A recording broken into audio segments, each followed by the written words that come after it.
I was a diplomat in Moscow in the early 90s, and I saw Estonia's heroic battle for freedom, which was successful, which many people in the West, we tend to forget that, didn't believe it could happen, and it happened thanks to your heroism, and you're displaying the same heroism again today, which should make you feel very proud, and which makes me, as a European, very humble. But then answering your question, one of the ways in which we can increase our resilience is by being more sovereign as Europeans in the energy field. And the only way to do that is to look for alternatives for fossil fuels, because we don't have any fossil fuels, or very limited fossil fuels. So renewable energy is not just good for the climate, it's also good for Europe's geopolitical position. And that, at this stage, is of extreme importance. So ramping up our investments in renewables is extremely important. That's why we have increased our targets to 45% by 2030 in renewable energy. Estonia is well placed to play a big role in this. You are an innovative country. You're also in a place where offshore wind can play a huge role.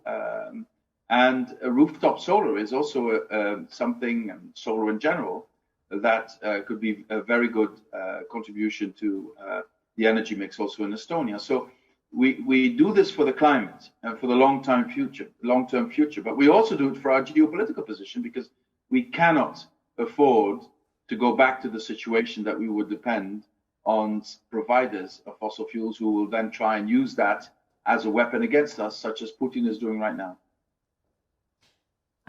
You have just returned from COP27, an annual global climate negotiations, where you emphasize that we are not doing enough to save our planet.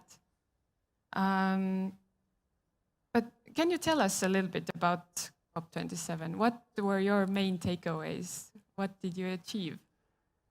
Well, the good thing is that we found a way forward on helping the most vulnerable countries in addressing the consequences of climate change. You should imagine these countries have had almost no contribution to emissions, but are suffering more than others, especially in Africa and small island developing states, suffering more the consequences of climate change than anybody else. With failed harvests, some islands are at risk of disappearing completely. Other countries are faced with droughts and wildfires and floods, such as in Pakistan. So we now have the possibility to assist them, but under other conditions than in the past, because in the past, countries like China, countries like Saudi Arabia would hide behind a status of developing country. That is no longer possible for them to do. So we believe they need to contribute to this, and we will work hard in the next year to make sure they do contribute to this. That was the good news. The bad news was that the major emitters did not want to follow up on what they agreed in Glasgow and go beyond what we agreed in Glasgow. Actually, some of them wanted to go back from where we were in Glasgow. So we had to fight very, very hard to maintain the same levels as what we had agreed in Glasgow. We obtained that, but that means that we lost a year, because we didn't use this year to go beyond what we had agreed in Glasgow. And frankly, the G20, is responsible for 80% of global emissions. China alone is responsible for 30% of global emissions. They need to do more. They need to step up their efforts. And then, sometimes China argues, but historically, others are more responsible. Well, even if you look at it from a historic perspective, China is already now the second emitter on the planet. So it cannot escape its responsibility. In part, it is taking its responsibility nationally by investing massively, more than anybody else, in renewables. But as yet, it is not willing to commit clearly on when it's going to peak out its emissions. And we need to push China on that, because if China doesn't peak out well before 2030, it will become almost impossible to reach our goal of keeping the rise of the temperature well below 2 degrees and hopefully on 1.5 degrees Celsius. Yeah, and so that's why the critics of this EU green transition ask that, what's the point to push it here if China and India move on at a much slower speed?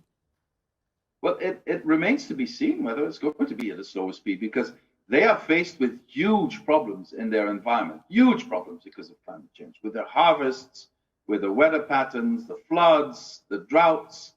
And, you know, India, for instance, is also investing so much in renewables. They're going to add 600 gigawatts of renewable energy in the next 8 years. That's an immense amount of renewables. China is going to come to the world market with at least 80 different models of electric cars. So they're also doing things that we're doing, but also at high speed. So we need to make this transition work, not just to reduce our emissions for the climate, but also to make our economy transit into a modern economy so that we remain competitive, so that we retain high quality jobs and learn to live within planetary limits. Everybody's moving in that direction, not as fast as we are. We are setting the pace. Some of those countries are copying some of the things we're doing. We have an emissions trading system that is now copied by China, and others are following suit as well. So, you know, we're setting the pace, but don't underestimate the speed with which others are starting to move, not because they're trying to do us a favor, but because they're faced with huge challenges domestically, and they know they have to also make this transition work for them. Yeah. But continuing with the criticisms, then in Estonia and I believe in every other country, the Green Deal is often to blame for high energy prices, for high food prices, inflation overall. What do you answer to this criticism? Well, I know Estonians are smart enough not to fall into Putin's propaganda traps. There's only one person responsible for high energy prices. There's only one person responsible for high food prices.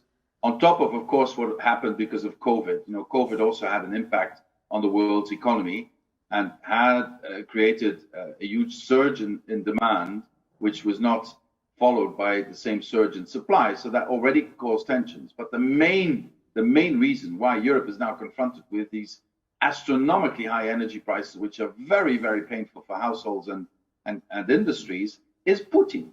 And he does it on purpose. And I want to insist on that. He's trying to bring us to our knees. He's trying to divide our societies. He's trying to help the extreme right to come to power all over Europe. His allies of many years, who he's been financing and supporting. And he's trying to do that through two means. First of all, to do everything to make energy unaffordable. And secondly, with these barbaric bombardments of Ukraine, destroying an infrastructure so that he hopes Ukrainian people are frozen out of their country, and that in millions they would come to Europe and then bring European political systems to their knees. Let's not be naive about his intentions and about what he's doing. This guy is a direct danger to us, and the only way forward is to show to him that we will not stop. We will support Ukraine. We will make sure Ukraine comes out of this victorious, because that's the only way that we can also assure our own security and our own safety. But, you know, I don't have to explain to an Estonian audience that he will not stop at Ukraine if he's not stopped there. Yeah, this is correct.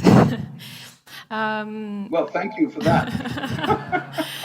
But continuing with the high prices, still our households and companies can't overlook it because they get their bills every month and they have to pay them.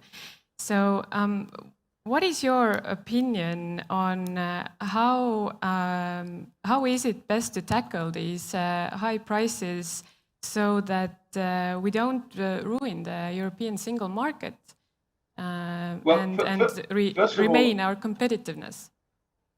Yeah, first of all, I think in the very short term, it is important to support the households that are really not able to pay, so the most vulnerable in our society.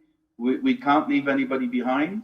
And I hope, together with us, governments, member states are willing to devise policies that are targeted towards those who need most support. That's in the very short term. in the midterm, there's two things we really urgently need to do. Well, three actually. First is reduce our energy consumption. That really needs to be done. We need to be very clear about that.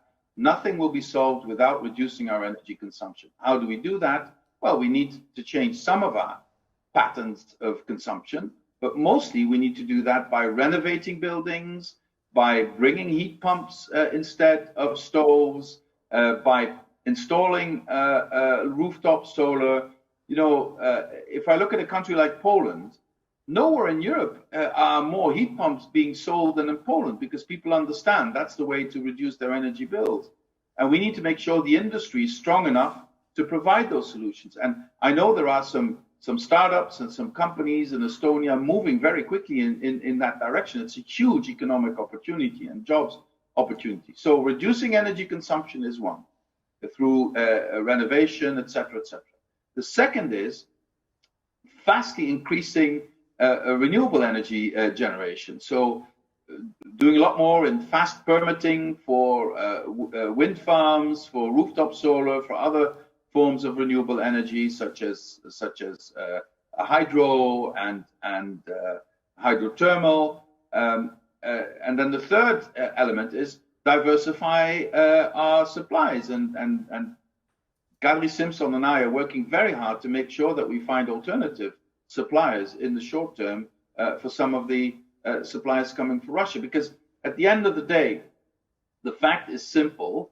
There is a lot of demand and less supply. And in any market, when there's a lot of demand and less supply, the price will go up. So we need to reduce the demand and increase the supply. And these are the measures we will be taking in the short term.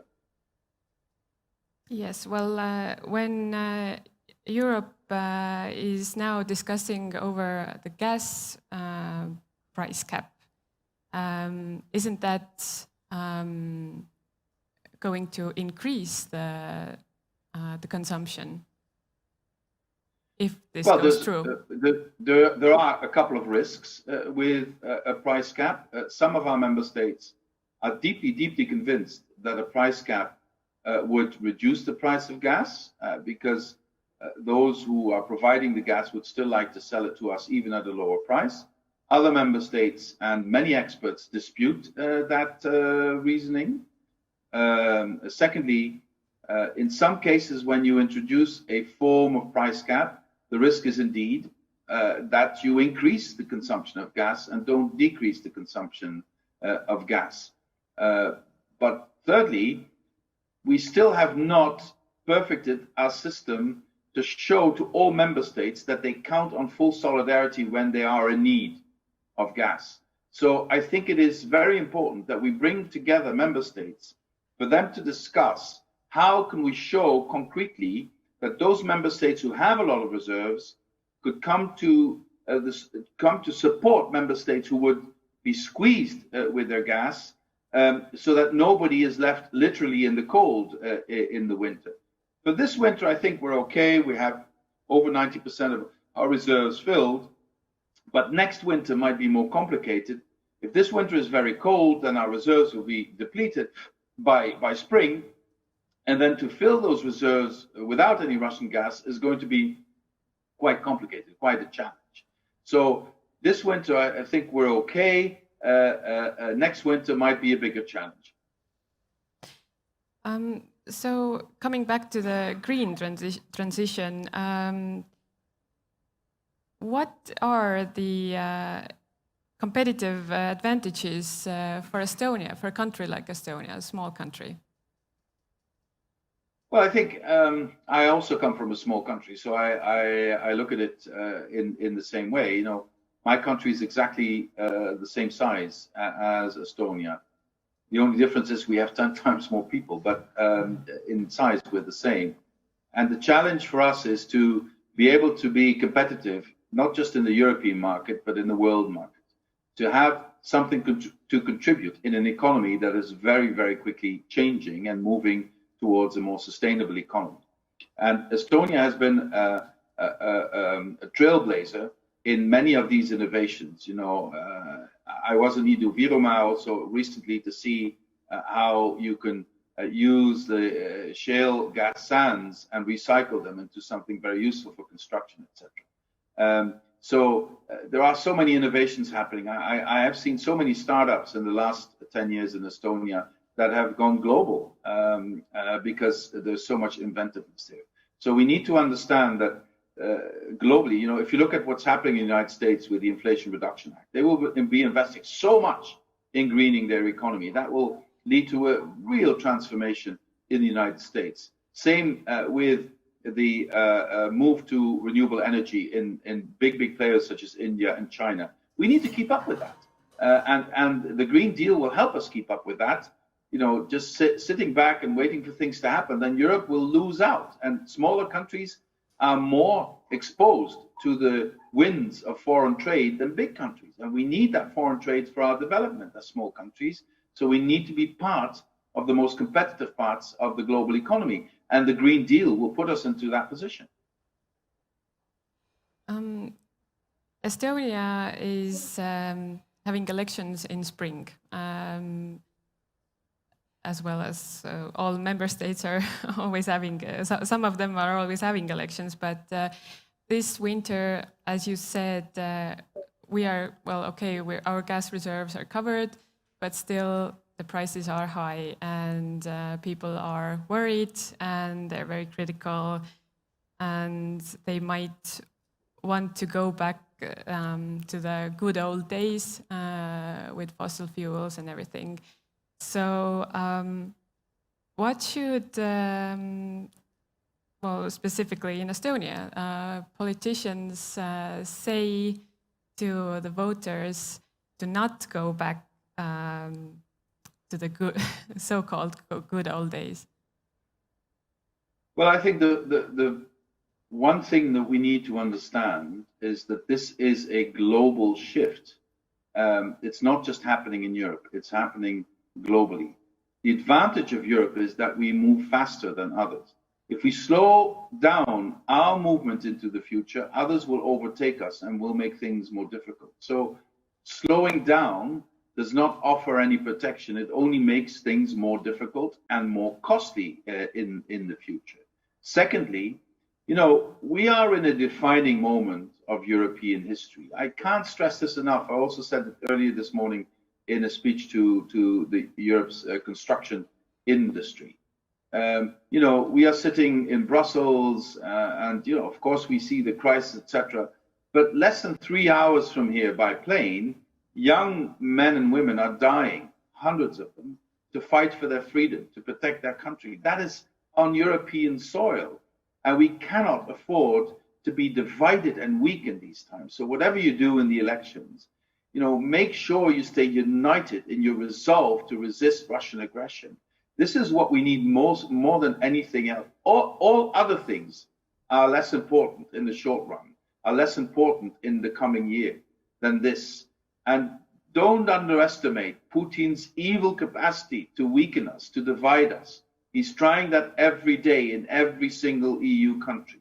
So when you go to vote, think about, I mean, I'm not calling you to vote for one or the other, but think about those parties who are trying to do a constructive job, keeping the nation together, making sure nobody is left behind, making sure the weakest in society are supported, making sure that solidarity is the guiding principle and not stoking hatred towards others, blaming others in society for high energy prices or other problems.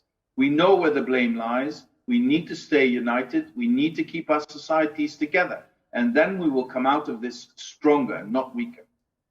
Yeah, and lastly, I would ask, do you see that the EU is still united against Russia and will be in the future? How fragile yes. is this? Well, you know, it's clear that the closer you are to Putin's Russia, the more experience you have, whether it's in the Soviet Union or other ways, with what Russian aggression can do, the more worried you are. And the further away you are from that, the less personal experience you have with it. You know, this is just only human. But at the same time, I have seen that the solidarity with Ukraine is strong all the way from Dublin in Ireland to Athens in Greece, from Lisbon in Portugal, all the way, obviously, to Tallinn in Estonia. And I think we politicians, we have a huge responsibility to keep talking about that because, you know, so many people, their biggest worry is how they'll make it to the end of the month. And then they're not thinking about Ukraine. They're thinking about their own household. They're thinking about how to put food on the table or how to heat their homes. And we should help them address that issue, but we should also be very clear. These are very, very tough times. And we're asking a lot of our people, but we're asking that because we need to win this. We need to come out of this stronger for the sake of our democracy, for the sake of our freedoms, and for the sake of our jobs and our economy. So I think this is the message I would like all European politicians to take to their voters, regardless of where they are. And if we do that, I'm sure our solidarity will stay strong. Thank you, Mr. Timmermans, for your... It was my pleasure. Yeah, for joining us, and have a nice day. You too. Bye-bye.